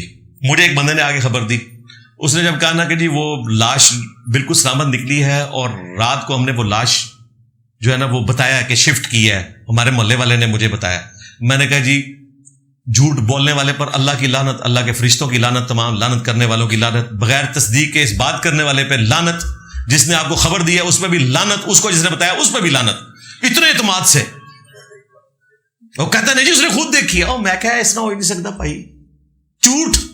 یہ پروٹوکول صرف پیغمبروں کا ہے. پیغمبروں کے بعد اللہ چاہے تو صحابہ کو دے, چاہے تو نہ دے. صحابہ کرام کی لاشوں کا مسئلہ ہوا ہے. حضرت حسین ابن علی کی لاش کے اوپر کیا گھوڑے نہیں دہرائے گئے, حفاظت ہوئی ہے لاش کی؟ کیا حضرت حمزہ ابن عبد المطلب کی لاش کا مسئلہ نہیں ہوا؟ جب چاہے اللہ تعالیٰ حفاظت کرتے. ایک صحابی تھے, ان کی لاش کی حفاظت ہوئی. بخاری میں آتا ہے کہ بھیڑیں آ گئی. بخاری میں آتا ہے حضرت عمر کا پاؤں نکل آیا. لیکن بخاری میں لکھا ہے کہ حضرت عائشہ سے سیدنا ابو بکر نے کہا کہ مجھے نیا کفن نہ دینا, نیا کفن زندہ بندوں کی ضرورت ہے. یہ مرنے کے بعد کفن پیپ کا حصہ بننے والا ہے. حضرت ابو بکر اپنے بارے میں کہہ رہے ہیں, تو آپ کیا کہہ رہے ہیں کہ وہ جھوٹ بول رہے تھے؟ کہتے ہیں جی ان کی عاجزی تھی. اچھا عاجزی میں جھوٹ بولا جاتا ہے؟ انہوں نے ریالٹی بتائی. اس کے بعد اللہ پروٹوکول دے تو وہ اللہ کی مرضی ہے. یہ پروٹوکول صرف پیغمبروں کے لیے. ہاں جی پتہ چل گیا. آواز نہیں بند ہوئی, اسپیکر بند ہوا ہے. اصلاح کرو اپنی, علماء سے ذرا احترام سے بات کیا کریں. آواز بند ہو گئی ہے. میں بھی سا ہے ہی کوئی نہیں, تیرے بابے تھے شاہ ہی کوئی نہیں. یہ آواز تو گونجتی رہے گی بھائی. ہاں اس آواز کا تو میری زندگی سے بھی کوئی تعلق نہیں. اچھا اب آپ دیکھیں کہ عقیدہ جو قرآن میں بیان ہوا وہ حضرت سلیمان علیہ السلام کے لیے ہوا کہ ان کا جسم سلامت رہا لاٹھی کے سارے کتنا عرصہ تک. احادیث میں انبیاء کے لیے آیا, انہوں نے پکڑ کے بزرگوں پہ ایکسٹراپولیٹ کر دیا. اور میرا کانفیڈنس لیول دیکھیں, وہ کہہ رہے ہیں کہ جی وہ خود دیکھیے جی لاش. میں نے کہا ہو ہی نہیں سکتا بھائی. ایک اور بندے کی ڈیوٹی لگائی, جس بندے نے لاش شفٹ کی ہے نا اس نے خود بتایا, اور جناب اڈیاں سن جے تو لپیٹ کے ساریاں تے پھر اتنے شفٹ کیتیاں نے، جنہیں خود کیتیاں نے، اور جنہوں نے نہیں کی بھی وہ کہہ رہے بالکل سلامت نکلی جی، اور راتی شفٹ کی تھی۔ اچھا یہ سارے کام رات نو پاندے جے، اللہ دے بندے اتنا وڈا واقعہ ہے۔ میں تو کہنا ہے ہوں جی شفٹ کی انہوں پٹو، پورے پاکستان نو نہیں ٹرمپ نو بھی بریلوی کر لو، چلو یہ تو کنفرم ہے نا شفٹ کی ہے، وہ لاش بھی ہمیں پتا ہے، وہ قبر بھی پتا ہے، پٹو انہیں دکھاؤ لوگوں کو، بریلوی کر لو، نہیں تو اللہ کو ڈر جاؤ۔ سب جھوٹ مشہور کیا ہوا، اس طرح نہیں ہوتا بھائی دنیا میں، ایسا تو نہیں ہوتا۔ ہاں اللہ چاہے تو کسی کے لیے کر دے، رول نہیں ہے، رول صرف پیغمبروں کے لیے بس۔ اس کے بعد نہ صحابہ اکرام کے لیے یہ رول کے طور پہ بیان ہوا، نہ اہل البیت کے لیے رول کے طور پر، اگرچہ اللہ ان کو پروٹوکول دینا چاہے، وہ اللہ کی مرضی، اللہ سے ہوتا ہے، اللہ کے غیر سے نہیں ہوتا۔ اس کے متعلق بتا دیں، دیکھیں یہ بات اپنی جگہ بالکل درست ہے، کاش اس کے ساتھ پھر وہ اللہ کے غیر کا ذکر بھی کرتے۔ ہمارا تبلیغی جماعت سے اختلاف یہ ہے کہ انہوں نے ادھوری توحید بیان کی ہے۔ یہ بیان کرنا، یہ تو کوئی کافر بھی انکار نہیں کرے گا، وہ بھی کہے گا کریٹر کرتا ہے سب کچھ۔ اصل میں اس کے بعد بتانا تھا کہ شیخ عبد القادر جیلانی مشکل کشا نہیں ہے، المدد یا غوث اعظم دستگیر کہنا شرک ہے، پھر ہے جملہ مکمل سی، ٹھیک ہے جی۔ حیات عیسیٰ علیہ السلام کے متعلق غامدی صاحب کا موقف حیران کن بلکہ انتہائی پریشان کن ہے، رہنمائی فرما دیں۔ بہت عرصہ پہلے رہنمائی کر کے غامدی صاحب کے ایک ایک وسوسے کا جواب دیا ہوا ہے، آپ لکھیں رپلائی ٹو جاوید احمد غامدی آن حیات مسیح علیہ السلام۔ غلام احمد پرویز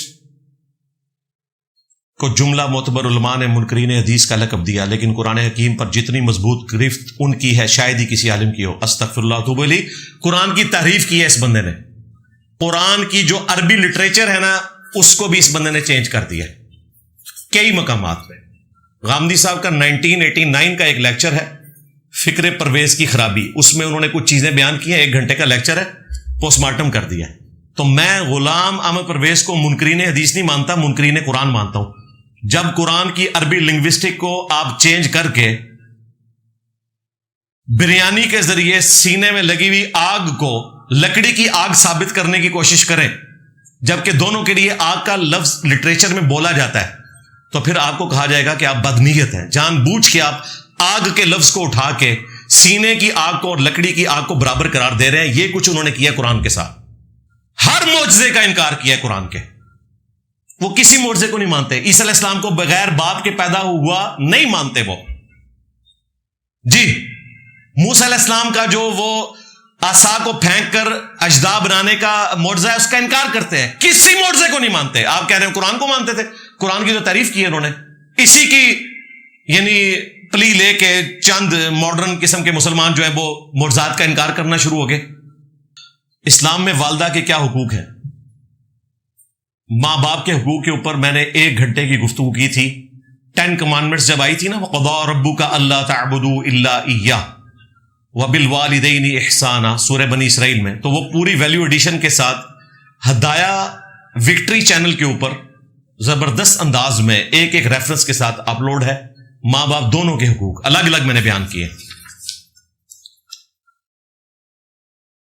ایک دن میں 4 عورتوں سے نکاح کر سکتے ہیں،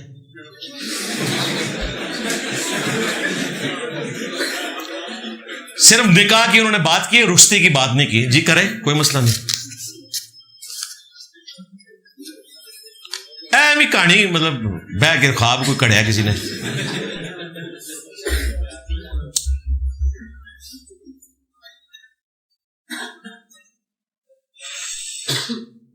وضاحت کر دیں جس میں نبی علیہ السلام نے کسی صحابی کو بولا کہ تیرا باپ اور میرا باپ آگ میں ہے۔ جی میں نے اس حدیث کی وضاحت کی ہوئی ہے، 98 مسئلہ ہے ایمان، والدین مصطفیٰ کا ایمان، اس کے اوپر میں نے تفصیلاً گفتگو کی ہے۔ یہ باپ کہا تھا، والد نہیں کہا تھا، اور کنایا چچا کی طرف تھا۔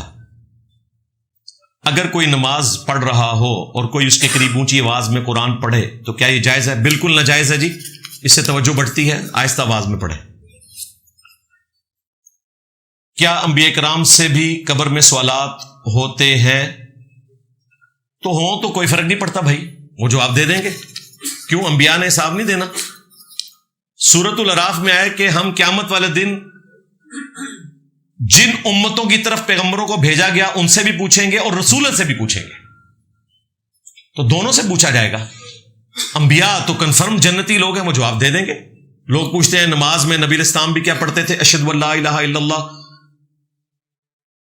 واشہد ان محمدًا عبدہ ورسولہ. جی یہی پڑھتے تھے. کیوں نہیں پڑھتے تھے؟ قرآن میں آیا آمن الرسول بما انزل الیہ من ربہ والمؤمنون. رسول اللہ ایمان لے کر آئے اس پر جو اللہ تعالیٰ نے ان پر نازل کیا, اور اہل ایمان بھی ایمان لے کر آئے. یعنی اللہ تعالیٰ کہہ رہا ہے پہلے رسول اللہ خود ایمان لے کے آئے قرآن کے اوپر. اس کو پیر نصیر الدین نصیر صاحب نے بڑا پیارا جملہ بولا تھا کہ محمد بن عبداللہ ایمان لائے محمد الرسول اللہ پر صلی اللہ علیہ وآلہ وسلم. تو انبیاء کرام ظاہر ہے جس دین کے ماننے والے ہیں اس پہ وہ کنوکشن کے ساتھ خود بھی چلنے والے ہوتے ہیں. میں حافظ قرآن ہوں لیکن اب بھول چکا ہوں تقریباً, لیکن میں نے ترجمے سے نہیں پڑھا. اب میں دوبارہ یاد کروں یا ترجمے سے پڑھوں؟ یہ دونوں چیزوں کو آپس میں کیوں کمپیئر کروا رہے ہیں؟ دونوں کام کریں بھائی. اگر یاد کر سکتے ہیں تو ضرور کریں. ترجمے سے پڑھنا آپ کو یاد کرنے سے کیسے روکے گا بھائی؟ ترجمے سے تو پڑھا جا سکتا ہے. تو ترجمے سے بھی پڑھیں اور یاد کرنے کی بھی کوشش کریں اگر کر سکتے ہیں. ادروائز پھر اللہ سے معافی مانگے, اللہ تعالیٰ معاف فرمانے والا ہے.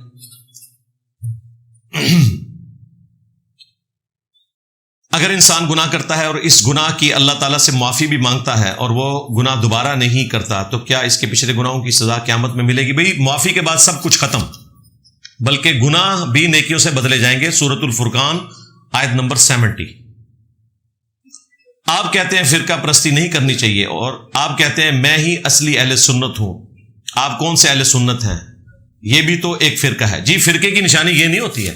فرقے کی نشانی یہ ہوتی ہے کہ ہم جنتی ہیں باقی سب جہنمی ہیں. یہ تو ہم کہتے نہیں, ہم کہتے ہیں ساری جنت میں جائیں گے اپنی اپنی سزا بھگت کے. فرقے کی نشانی یہ ہوتی ہے کہ ہمارے بزرگان دین نے ان کے بزرگان دین کو اور ان کے ماننے والوں کو اسلام سے خارج کیا ہوا ہے. ہم تو ایسا بالکل نہیں کہتے ہیں.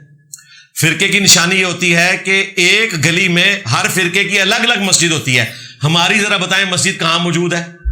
فرقے کی نشانی یہ ہوتی ہے کہ ایک فرقے والا دوسرے والے کے پیچھے نماز نہیں پڑھتا, اس کی مسجد میں اپنی نماز بھی پڑھنا اس کے لیے محال ہو جاتا ہے. ہم نمازیں سارے فرقوں کے پیچھے پڑھتے ہیں. فرقے کی نشانی یہ ہوتی ہے کہ دوسرے فرقے کو چندہ دینا حرام ہے, ہم تو چندہ اکٹھا ہی نہیں کرتے, الٹا ان کی مسجدوں میں چندہ دیتے ہیں ساروں کی. تو فرقے والی ایک گندگی بھی یہاں نہیں پائی جاتی. رہی اہل سنت, تو میں نے وہ فکر کی بات کی تھی جو شروع میں 2 ٹکڑے ہو گئے, اہل سنت اور اہل تشیع. اس فکر میں نے بات کی تھی ہم اہل سنت کی فکر پہ ہیں, اور یہ اس لیے یوز کیا کہ امام مسلم نے صحیح مسلم کے مقدمے میں لکھا ہے کہ اہل سنت کی حدیثیں لی جائیں گی, اہل بدعت کی نہیں لی جائیں گی. اس کانٹیکسٹ میں اہل سنت کہتے ہیں, فرقے میں نہیں.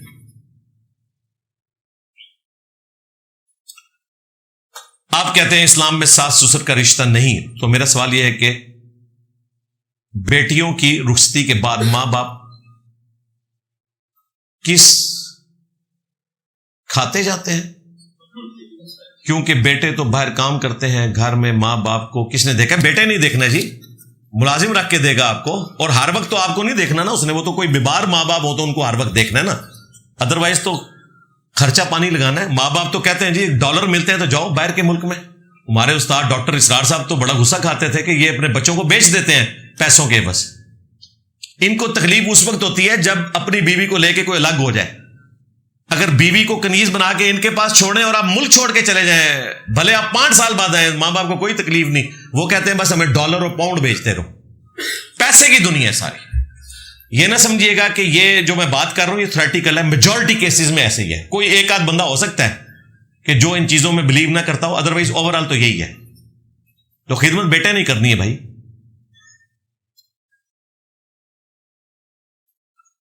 سورۃ الرعد کی آیت نمبر 43 میں کس شخص کا ذکر ہوا جس کو قرآن کا علم تھا؟ سورۃ الرعد نہیں ہے یار, وہ یہ وہی جو تخت بلقیس والا واقعہ. ہاں کیا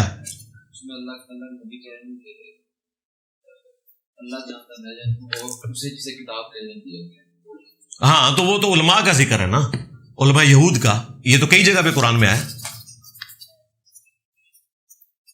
کئی علماء تھے یہود کے نصارہ کے جو نبی الاسلام پر ایمان لائے، سورۃ الاحقاف میں بھی ذکر ہے، باقی نام نہیں آیا تو میں آپ کو خود سے کیسے نام بنا کے بتا دوں. عبداللہ بن سلام کا ذکر موجود ہے سورۃ الاحقاف میں، بخاری میں نام آیا، لیکن اس میں صرف جنت ذکر ہے کہ اہل کتاب میں سے بھی ایک شخص نے آپ کی تصدیق کی. سورۃ البقرہ آیت نمبر 62 میں کوئی شخص بھی کسی بھی مذہب کا ہو اگر اللہ اور آخرت پر ایمان رکھتا ہو تو اسے بدلہ ملے گا. جی یہ پرانی بات ہوگی، کیا یہودی اور نصرانی بھی، کرسچنز بھی جنت میں جائیں گے؟ میری ویڈیو دیکھ لیں. بالکل، اپنے اپنے زمانے کے کرسچنز جو عیسیٰ علیہ السلام پر ایمان لائے اور شرک نہیں کیا، موسیٰ علیہ السلام کے زمانے کے جیوز، سب کے سب جنت میں جائیں گے. آج کے زمانے کے نہیں، اس زمانے کے. قرآن میں اگر یہ لکھا ہے تو سورۃ النساء میں لکھا ہے جو اللہ اور رسولوں میں ایمان لانے میں فرق کر دے وہ بھی کافر ہے، اور جو رسولوں میں فرق کر دے ایمان لانے میں وہ بھی کافر ہے. تو قرآن کو ٹوٹیلٹی میں دیکھنا ہے، آپ نے اللہ کا کلپ نہیں کاٹنا. یہ سورۃ البقرہ کی آیت نمبر 62 جو ہے یہ اللہ کا کلپ ہے کاٹا ہوا. قرآن پورا ایک مقدمہ ہے، اس کو آپ نے جوڑنا ہے سورۃ النساء کی آیت نمبر 150، 151 اور 152 کے ساتھ، جس میں آیا کہ جو اللہ کو مانے اور رسولوں کو نہ مانے وہ بھی کافر، جو اللہ کو مانے رسولوں کو بھی مانے لیکن رسولوں میں سے بعض کو مانے بعض کا انکار کر دے وہ بھی کافر. تو اس سے جوڑ لیں کہ اللہ پر ایمان اس کا ہوگا جو تمام رسولوں پہ ایمان لائے گا. رفع الذہن صرف بر اعظم ایشیا میں کیوں منسوخ ہے؟ نہیں، یورپ میں بھی ہے. عثمانیوں نے بھی جو مذہب پھیلایا وہ حنفی مذہب ہی پھیلایا. تو یورپ میں جو ترکی ملک ہے وہاں پہ بھی رفع الذہن کرنے والے بہت تھوڑے ہیں، وہ سارے حنفی ہیں. مصر وہاں پہ بھی میجورٹی حنفیوں کی ہے. تو یہ تلوار کے زور کے اوپر سارا کچھ پھیلا ہے نا، یہ قاضی ابو یوسف کی برکات ہے. کیا نماز کے فرائض پورے کرنے سے نماز ہو جاتی ہے؟ قیام، رکوع، سجدہ، تشہد، سجدہ نہیں 2 سجدے ہر رکعت میں نہیں. قیام کے اندر آپ نے سورہ فاتحہ اور وہ سورت بھی ملانی، یہ بھی ہے. یا تکبیر، رفع الیدین اور دیگر دعائیں پڑھنا. اور یار یہ جو کہانی ہے نا اس کو چھوڑیں. نبی الاسلام نے فرمایا سلو کما رأیتمونی اصلی، نماز اس طرح پڑھو جس طرح مجھے نماز پڑھتے ہوئے دیکھتے ہو. یہ جو باریکیاں ہیں یہ فقہا کی بحثیں ہیں. ہم کسی کو نہیں کہیں گے اے چھڑ دے ہوتے اے پالو وچ، جس طرح ہے اسی طریقے سے نماز پڑھیں. ایک اللہ کی مرضی ہے، ایک آپ کی اپنی خواہش ہے. تو کیا اپنی خواہش کے لیے انشاءاللہ کہہ سکتے ہیں؟ جی ہر بات کے لیے انشاءاللہ کہنا چاہیے، بشرطے کہ وہ کفریہ بات نہ ہو، ہاں، یا کوئی محال بات نہ ہو. جو بھی تقدیر میں ممکنات میں سے ہے جس کی اجازت دی گئی ہے وہ آپ انشاءاللہ ضرور کہیں. اگر یہود و نصارہ کا ذبیحہ حلال ہے تو کیا انہیں تکبیر بسم اللہ اللہ اکبر پڑھنا ضروری ہوگا؟ جی اللہ کا نام لینا ضروری ہوگا، ادروائز تو نہیں. کیونکہ قرآن پاک ہی میں اللہ تعالیٰ نے سورۃ الانعام میں فرمایا ہے کہ جس ذبیحہ پر اللہ کا نام نہ لیا ہو اس کو نہ کھاؤ. ہاں، صرف غیر اللہ کے نام کا کھانا حرام نہیں ہے، جس پر اللہ کا نام بھی نہ لیا گیا ہو وہ بھی کھانا حرام ہے. تو جو اہل کتاب اللہ کا نام لے کر ذبیحہ کرتے ہیں وہ حلال ہوگا. وہ تو لفظ گاڈ بولتے ہیں، لفظ کوئی بھی بولا جائے اس سے کوئی فرق نہیں پڑتا. آپ کہتے ہیں کہ مولا علی علیہ السلام سے مدد مانگنا شرک ہے، مگر کچھ علماء کرام قرآن و سنت سے ثابت کرتے ہیں یہ شرک نہیں ہے. کوئی آج تک کوئی ثابت کر ہی نہیں سکا. وہ ثابت کرتے ہیں نبی الاسلام کے ظاہری معجزات کو لے کے ایکسٹراپولیٹ کر کے. تو میں اس کے اوپر کئی دفعہ جواب دے چکا ہوں. وہ کہتے ہیں دیکھیں حضرت علی علیہ السلام سے مدد مانگی نبی الاسلام نے غزوہ خیبر کے موقع پر، اور تو بھائی خیبر کے موقع پہ سامنے موجود تھے نا، امیر حمزہ کو تو قبر سے نکال کے مدد نہیں مانگی نا. تو ظاہری مثال دے کہ آپ ایکسٹراپولیٹ کرتے ہیں. تو اس میں میں نے پھکی دی تھی کہ صحابہ کرام ہر مقدمے کے لیے نبی الاسلام کے پاس جاتے تھے.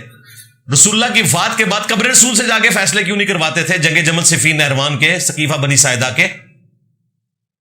قرآن میں تو آیا کہ اگر تم نبی کو حاکم نہیں مانو گے تو ہم مومن ہی نہیں ہوگے.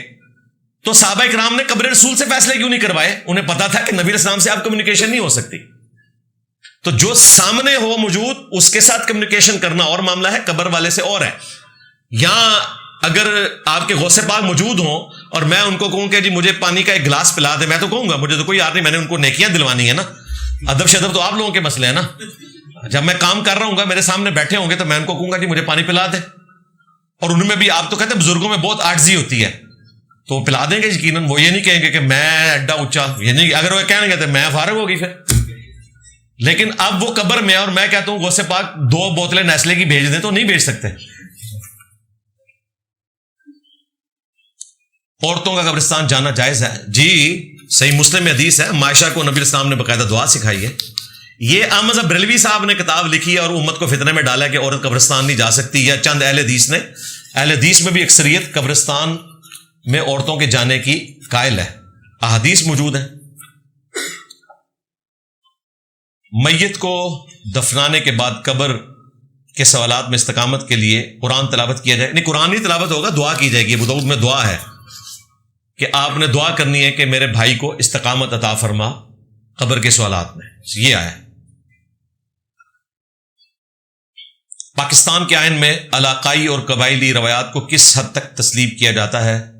حالانکہ پاکستان کا قانون قبائلی روایات کو تسلیم کرتا ہے. اس تناظر میں کیا بلوچستان کا واقعہ جائز ہے؟ جی میں آج بول چکا ہوں اس کے اوپر. ہم تو اس کو غلط سمجھتے ہیں، واقعے کو بالکل نہیں ایسا ہونا چاہیے تھا. میرے پاس پلاٹ کی فائل ہے جس کی قسط ادا کرتا ہوں ماہانہ. اسٹیٹ لائف کی انشورنس ہے. انشورنس تو غلط ہے، صرف اسلامک بینکنگ سے کروائیں. اوریجنل رقم آپ اپنی لے لیں. اب برائے کرم زکوٰۃ کا بتا دیں. زکوٰۃ یہ کہ جب آپ کی کوئی ملکیت میں چیز آئے گی نا، پھر آپ کی زکوٰۃ شروع ہوگی اس سے مکمل طور پہ. ہمیں کیسے پتا چلے گا کہ اللہ کی طرف سے آزمائش ہے یا سزا؟ اس کے اوپر میں جب لاس اینجلس میں آگ لگی تھی تو میں نے تفصیلاً ویڈیو ریکارڈ کروائی تھی، وہ آپ دیکھ لیں. کوئی فارمولہ نہیں ہے اس کو چیک کرنے کا. آج کی ڈیٹ میں جو کچھ بھی ہے اس کو آپ آزمائش ہی سمجھیں گے. باقی جو اجتماعی لیول کے اوپر امت کے اوپر افواہ ٹوٹی، جن کے بارے میں احادیث کی روشنی میں لوگوں کا ایکسپرٹ اوپینین ہے کہ اللہ کی طرف سے مسلمانوں پہ عذاب آیا، وہ ایکسیپشن ہو سکتی ہے. جس طرح تاتاریوں کے بارے میں علماء نے کہا کہ یہ اس بڑے لیول کی آزمائش آئی تو یہ مسلمانوں کے کرتوتوں کی وجہ سے عذاب آیا. رہا کسی انڈیویجول کے اوپر کوئی تکلیف آنا تو وہ ہم نہیں کہہ سکتے. ایز اے کمیونٹی جب آپ کے اوپر کوئی تکلیف آتی ہے، یہ بھی وہ جو ایک جاہل مفتی صاحب ہے پنڈی کے، وہ میرے کلپس ٹکروا رہے ہیں. ایک طرف کہتا ہے میں مناظرے کا ماہر ہوں، اسے یہی نہیں پتا کہ جب اجتماعی کسی کے اوپر تکلیف کا ذکر کیا جاتا ہے اور کسی انڈیویجول کی تکلیف کا زمین و آسمان کا فرق ہے. تو میرے دو کلپ کہتا ہے ٹکرا رہے ہیں. یہاں وہ کہہ رہا ہے کہ جی آپ غیب کے علم کے بغیر بتا نہیں سکتے، اور یہاں یہ تاتاریوں کو عذاب کہہ رہا ہے. تو پہلے تو اپنے بزرگوں پہ لعنت بھیجنا جو عذاب کہہ کے گئے ہیں. اجتماعی معاملہ الگ ہوتا ہے. وہ سورہ بنی اسرائیل میں آیا کہ 2 دفعہ بنی اسرائیل پہ بھی عذاب آیا تھا. ایک دفعہ مشرقی طاقتوں کی طرف سے، ایک دفعہ مغربی طاقتوں کی طرف سے، اور اسی کی کنٹینیوشن اس امت میں ہوئی کہ پہلے صلیبی جنگیں مسلمانوں کے اوپر مسلط ہوئی، اور اس کے بعد تاتاریوں کی شکل میں امت کے اوپر ایک آزمائش کا سلسلہ آیا یا اجتماعی عذاب کا سلسلہ آیا، اور لاکھوں مسلمان قتل ہوئے. قابل استعمال زیورات پر زکوٰۃ جی دینی چاہیے. ہم تو اسی کو درست سمجھتے ہیں. سنن ابی داؤد میں حدیث ہے، نبی الاسلام کے پاس ایک عورت آئی، اس کی بچی کے ہاتھ میں کنگن تھے، تو آپ نے فرمایا اس کی زکوٰۃ دیتی ہو؟ تو اس نے کہا نہیں. تو آپ نے فرمایا کیا تم چاہتی ہو کہ تمہاری بچی کو آگ کے کنگن پہنائے جائیں؟ اس نے کہا نہیں. تو آپ نے فرمایا اس کی زکوٰۃ دو. کنونشنل بینک کا لون لیا ہے، اب اس کو اسلامک میں تبدیل کروا رہے ہیں. اگر تبدیل ہو جاتا ہے تو کیا کنونشنل بینک کا سود کا کیا بنے گا؟ ظاہر ہے وہ تو آپ کو دینا پڑے گا نا بھائی. یہ تو نہیں ہے کہ جی آپ اگر قرضہ واپس مانگے تو آیا جے گوری، وہ تو آپ لے چکے ہیں آپ. ہاں بس اللہ سے معافی مانگے. نماز میں ہاتھ باندھنے کا طریقہ تو بتا دیں. جی میں نے پریکٹیکلی بتایا ہوا ہے نماز کا طریقہ، پورا بتایا ہوا ہے نماز میں ہاتھ باندھنے کا طریقہ. آل عمران 7 متشابہات ہیں. جی متشابہات کے اوپر بھی تفصیلاً ویڈیو ریکارڈ ہے، وہ دیکھ لیں.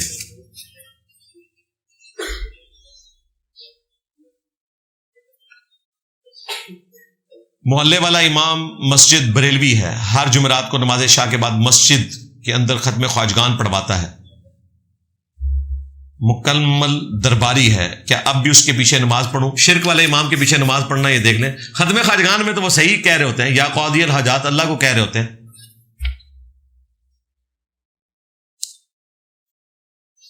نکاح میں جو 6 کلمے پڑھوائے جاتے ہیں، پتہ نہیں آج کل تو کوئی نہیں پڑھوائے جاتے.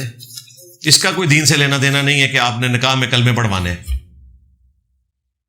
آپ کہتے ہیں کہ قسطوں پر لین دین جائز ہے، مگر بینک والے قسطوں والے غیر شرعی شرائط پر دستخط کرواتے ہیں، تو نہ لیں بھائی، اسلامک بینک سے لیں. انسان ہونے کے ناطے ہر انسان سے غلطی ہو سکتی ہے، اس لیے برائے کرم آپ اپنے مخلص لوگوں کی ایک ٹیم بنائیں جو آپ کی ویڈیوز کو دیکھ کر تنقیدی جائزہ کرے، کیونکہ شیطان ہر عالم کو علم سے بہکاتا ہے۔ اللہ تعالیٰ آپ کا حامی و ناصر۔ یہ بہت پہلے ہم کام کر چکے ہیں اللہ کے فضل سے۔ انجینئر محمد علی مرزا کے 10 رجوع ہم نے بتا دیے ہیں۔ دوسرا، آپ کا استاد وہ ہے جو حدیث کا نمبر، آیت کا نمبر، حدیث کا امیج ڈسپلے کروا دیتا ہے، وہ تو خود بیچ میں سے نکل چکا ہے، تو غلطی والی کون سی بات رہے گی؟ اگر میں نے آیت کا نمبر، حدیث کا نمبر بتا دیا، امیج ڈسپلے کروا دیا، اس میں کا کی جگہ کی بول دیا، تو میں نے تو آپ کو کہا آپ نے لکھے ہوئے کو فالو کرنا ہے۔ جب ہماری یہ ویڈیو ریکارڈ ہوئی تھی 3 ملین سبسکرائبرز کے اوپر، تو اس میں نے تفصیلاً گفتگو کی تھی۔ اس سے پہلے انٹرویو آف انجینئر محمد علی مرزا 2017-18 میں نے ریکارڈ کروا دیا۔ تو ہم تو ہر چیز آپ کے سامنے رکھ رہے ہیں، ہم تو بیچ میں سے نکل چکے ہیں۔ اگر بیگم اجازت نہ دے دوستوں سے ملنے کے لیے تو جھوٹ بول کر جا سکتے ہیں۔ یہ لگتا ہے کوئی تازہ ہی کوئی شادی شدہ جوڑا ہے، کچھ عرصہ بس رک جائے، ٹھڈے مار کے نکالے گی آپ کو۔ فی الوقت بیوی کوئی ٹائم دے۔ جسم پر ٹیٹو بنوانا کیسا ہے؟ حرام ہے جی، بخاری مسلم میں حدیث ہے، نبی علیہ السلام نے لعنت فرمائی ہے گندوانے والوں کے اوپر جو یہ ٹیٹو بنواتے ہیں۔ اس کے اوپر تفصیلاً ویڈیو ریکارڈ ہے۔ جب اللہ تعالیٰ احساسات اور جذبات سے پاک ہے تو وہ اپنی نافرمانی کو کیوں نہیں برداشت کرتا؟ جی جذبات اور احساسات سے پاک ہے نا، لیکن خوش اور ناخوش تو ہوتا ہے نا، وہ یہ اس کی کوالٹی ہے، خوش بھی ہوتا ہے ناخوش بھی ہوتا ہے۔ رہا اللہ تعالیٰ کو کسی کی نافرمانی سے ٹینشن ہونا یا کسی کی نیکی کرنے سے اس کی عظمت میں کوئی اضافہ ہونا، تو یہ معاملہ نہیں ہوتا۔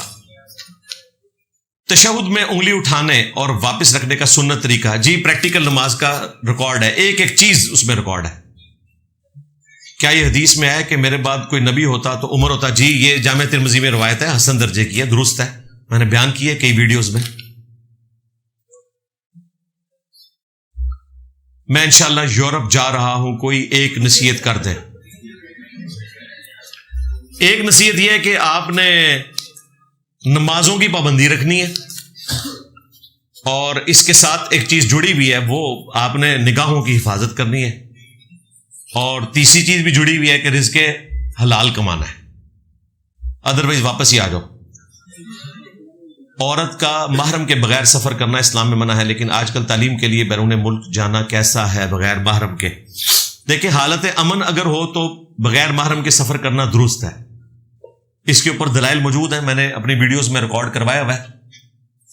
اگر حالت امن نہ ہو تو بغیر محرم کے سفر نہیں کر سکتے۔ مثلا اگر کوئی شخص اپنی شادی شدہ بیٹی کو بچوں سمیت اسلام آباد ایئرپورٹ سے جہاز میں بٹھاتا ہے اور انگلینڈ میں یا امریکہ میں اس کا خامند ریسیو کر لیتا ہے، تو اگرچہ اس نے سفر بغیر محرم کے کیا ہے، لیکن امن کا سفر ہے اور دونوں طرف محرم ریسیو کرنے والے موجود ہیں، تو اب اس کے اوپر وہ حکم نہیں لگے گا۔ یہ اس زمانے کی بات ہے جب آپ نے پیدل اونٹوں پہ سفر کرنا ہوتا تھا اور قافلے لٹ جاتے تھے اور ایشوز ہوتے تھے۔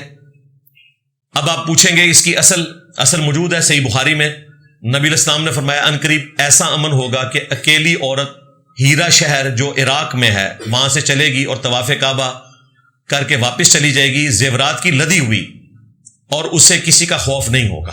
یہ حدیث صحیح بخاری میں نبی علیہ السلام نے عرب کی سرزمین میں جہاں قافلے لوٹے جاتے تھے امن کی پیش گوئی کی، اور وہ پوری ہوئی سیدنا عمر کے زمانے میں۔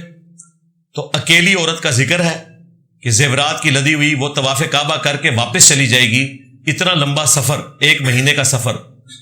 تو اس میں یہ اشارہ موجود ہے کہ اگر عورت بغیر محرم کے حالت امن میں سفر کرے تو یہ جائز ہے، یہ اس کی اصل ہے۔ اسی کی بنیاد کے اوپر امام شافعی اور احمد بن حنبل کا موقف ہے کہ بغیر محرم کے عورت حج پہ بھی جا سکتی ہے حالت امن میں، گروپ کی شکل میں، اور میرا بھی یہی موقف ہے۔ اللہ کا شکر ہے سعودیہ والوں نے ایک شرط تھی وہ بھی اب ختم کر دی ہے، پہلے بھی شرط وہ کوئی مانی نہیں جا رہی تھی، یہ فقہ حنفی والوں کی زیادہ زور تھا یا وہابیوں کا، اور حدیث کے ظاہری الفاظ سے ایک رزلٹ نکالتے تھے، تو اس وقت بھی کاغذی کارروائی میں محرم بنا دیتے تھے۔ میری دادی ماں نے 1982 میں حج کیا تھا، تو اس وقت جو گروپ میں اور مرد جا رہے تھے ان کے ساتھ ان کا وہ گروپ بنا دیا گیا تھا، وہ آج تک اپنے فوت ہونے تک ان کے جو وہ بھائی تھے تو ان کے ساتھ گھریلو تعلقات ہمارے بن گئے تھے. ظاہر ہے وہ ایک یادگار تھی. ان کی وائف بھی آتی تھی, ان کی وہ یعنی گروپ کی شکل میں گئے تھے. تو اس طرح گروپ کی شکل میں پہلے بھی لوگ جاتے تھے جب انہوں نے حرام بھی قرار دیا ہوا تھا. اب تو ویسے ہی سعودی عرب نے یہ پابندی اٹھا لی ہے نا کہ کوئی بھی آ سکتا ہے. البتہ گروپ کی شکل میں اگر فتنے کا ڈر ہے تو بھائی پھر آپ سفر نہیں کر سکتے. یہ بھی ہوا ہے ہمارے جہلم شہر میں, ایک دیوبندی مفتی ایک جوان اسٹوڈنٹ لڑکی کو اپنے ساتھ لے کے گیا, ٹھیک ہے, بعد میں تو خیر اس کے اور بھی کئی کارنامے کھلے. تو اس قسم کا بھائی کوئی سفر کرنے کی اجازت نہیں ہے. ہاں جا رہی ہے کوئی بوڑھی عورت ہے, اس کا خاوند اس کے ساتھ ہے, تو کوئی ایک عورت ساتھ اور اٹیچ ہو جاتی ہے تو ٹھیک ہے, لیکن جوان عورتوں کا جوان مردوں کے ساتھ گروپ کی شکل میں اور وہ پھر اس طرح کے معاملات چلانا, اس قسم کے کسی سفر کی اجازت نہیں ہے. لے جی, آپ کا پورا تھدا اللہ کے فضل سے میں نے مکمل کر دیا. کافی سارے بھائیوں نے بہنوں نے دعاؤں کے لیے کہا ہے, اینڈ پہ ہم وسیلہ اور توسل کے طور پر دعا بھی کر لیتے ہیں. اللہم انی اسألک بانک انت اللہ لا الہ الا انت الاحد الصمد الذی لم یلد ولم یولد ولم یکن لہ کفوا احد وإلہکم الہ واحد لا الہ الا هو الرحمن الرحیم الف لام میم اللہ لا الہ الا هو الحی القیوم اللہم صلی علی محمد وعلی آل محمد اللہم ربنا آتنا فی الدنیا حسنہ وفی الآخرة حسنہ وقنا عذاب النار ربنا آتنا من لدنک رحمة وهیئ لنا من امرنا رشدا رب ارحمهما كما ربياني صغيرا ربنا هب لنا من ازواجنا وذرياتنا قرة اعين واجعلنا للمتقين اماما اللهم اغفر لحينا وميتنا وشاهدنا وغائبنا وصغيرنا وكبيرنا وذكرنا وانثانا اللهم من احييته منا فاحيه على الاسلام ومن توفیته منا فتوفه علی الایمان. اے اللہ, جن جن بھلائیوں کا سوال تیرے محبوب صلی اللہ علیہ وآلہ وسلم نے تجھ سے کیا, ہم تمام مسلمانوں کے حق میں قبول و منظور فرما. جن جن چیزوں کے شر سے تیرے محبوب صلی اللہ علیہ وآلہ وسلم نے تیری پناہ طلب کی, تمام مسلمانوں کو ان چیزوں کے شر سے اپنی پناہ عطا فرما. خصوص بالخصوص فلسطین کے مسلمان, کشمیر کے مسلمان, انڈیا کے مسلمان, چائنا کے مسلمان, یمن میں, عراق میں, افغانستان میں, ایران میں, پاکستان میں, جہاں کہیں کس پرسی کی زندگی گزار رہے, غیب سے ان کی عزت, آبرو, جان و مال کی حفاظت فرما. اے اللہ, حاضرین کے دلوں میں جو جو نیک اور جائز دعائیں ہیں قبول و منظور فرما. حاضرین کے جو چھوٹے بڑے رشتہ دار فوت ہو چکے ان کی مغفرت فرما. جو بیمار ہیں انہیں شفاء کلی عطا فرما. یہ تمام دعائیں تمام مسلمانوں کے حق میں قبول و منظور فرما. ہمارے ملک پاکستان کی خیر فرما, اندرونی اور بیرونی خطرات سے محفوظ فرما, پورے عالم اسلام کی خیر فرما. سبحان ربک رب العزت عما یصفون وسلام علی المرسلین والحمد للہ رب العالمین وصلی اللہ علی النبی الکریم وعلی آلہ واصحابہ اجمعین الی یوم الدین. آمین.